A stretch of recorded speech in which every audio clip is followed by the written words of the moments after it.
Hi guys, magandang umaga po sa atin.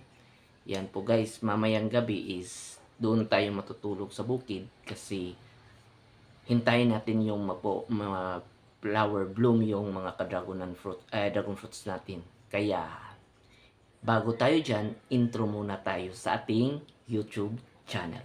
Please watch this.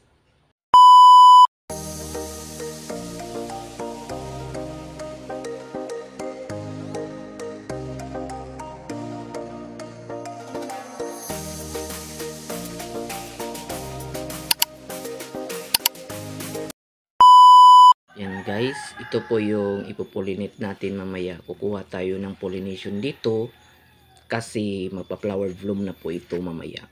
Ito po yung kukunin natin yung pollinate nila, pollen yung tawag.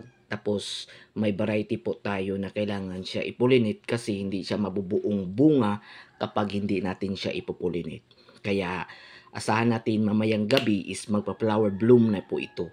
Kumbaga pa mamumulaklak na po ito yung mga kadragunan natin. Yan po guys. Kaya tiyaga-tiyaga lang tayo dito sa papa-farming kasi although sipagan mo lang, may income ka talaga. Kapag hindi mo sipagan is babay ka talaga sa income, di ba? Kailangan sa pagtatanim is inaalagaan mo, nilalove mo, at sinasapagan mo. Kasi kapag hindi mo sipagan, di ka rin nila bibigyan ng bunga dyan. Kaya mamayang gabi is magpupollinate tayo. Yan po. Ang kagandahan sa dragon fruit is mabilis lang po siya i-market at kumbaga pa, mabilis lang talaga, mabilis po siya maubos. Dagan waiting na ako sa pagda-dragon fruits. Yan po guys. At ito yung ipopollinate natin mamayang gabi.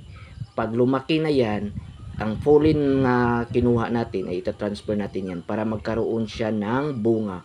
Mag-create na siya ng bunga. Yan po guys. Thank you for watching.